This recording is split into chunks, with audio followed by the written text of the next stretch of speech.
और सफेद बादल की अगर बात करें तो हमेशा जो है ये सफेद बादल यीशु मसीह के जलाल को, उसकी शान और शौकत को जो है वो जाहिर करते हैं। जैसा कि हम मुकद्दस मत्ती रसूल की मार्फत लिखी गई अंजील उसके 17वें बाब की 5वीं आयत में देख सकते हैं। यूं लिखा है, वो ये कह ही रहा था कि देखो एक नूरानी बादल ने उन पर साया कर लिया और इस बादल में से ये आवाज आई कि ये मेरा प्यारा बेटा है जिससे मैं खुश हूं, इसकी सुनो। तो मेरे अजीजों, जब खुदावन यीशु के लिए पहले भी यीशु मसीह जब अपनी जमीनी खिदमत कर रहा था तो इस बात को अक्सर मैं बड़ी खुशी से और बड़े फख्र से इस बात का जिक्र करती हूँ कि दुनिया खुदावन यीशु को जो है वो खुदा का बेटा होने से झुठलाए तो झुठलाए, लेकिन बाइबल मुकद्दस को पढ़ते और जानते हुए हम इस बात को जानते और इसकी समझ रखते हैं कि खुदा बाप ने आसमान पर से खुद जो है इस बात का ऐलान किया था, इस बात की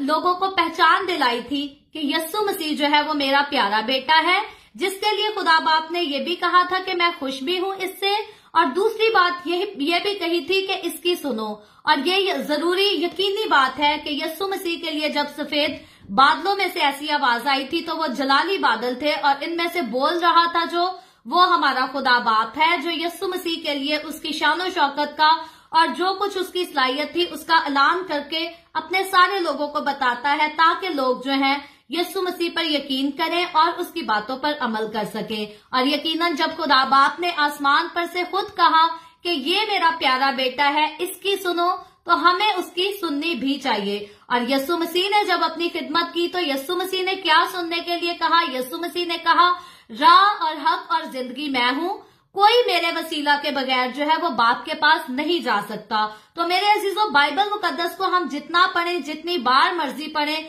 हमें एक ही बात साबित होती है, हमें यही बात समझ आती है कि खुदा बाप के पास जाने के लिए जो है यीशु मसीह के अलावा और दूसरा कोई रास्ता नहीं। और यकीनन वो रास्ता जो हमें खुदा बाप तक लेकर जाता है, यकीनन वो रास्ता जो हमें जन्नत तक लेकर जाता है, जो हमें आसमान की बादशाही तक लेकर जाता है, अगर हम एक बार उस रास्ते पर चलना शुरू हो जाते हैं तो फिर किसी दूसरे रास्ते पर मुझे और आपको हमें चलने की भी जरूरत नहीं और ध्यान और तवज्जो देने की भी जरूरत नहीं, क्योंकि हम जिस रास्ते पे चलते हैं ये रास्ता कठिन तो है। कलवरी का रास्ता जैसे यीशु के लिए कठिन था, वैसे ही यीशु मसीह के पीछे चलने का रास्ता जो है आज मेरे और आपके लिए ये बहुत कठिन रास्ता है। लेकिन इस कठिन रास्ते की खूबसूरती ये है कि जिसके साथ हम चलने का दावा करते हैं, जिसके साथ हम चलने की कोशिश करते हैं, वो जिंदा है और वो जलाली हालत में है। और यकीनन ये उसकी खासियत है कि वो आसमान पर रहकर भी जो है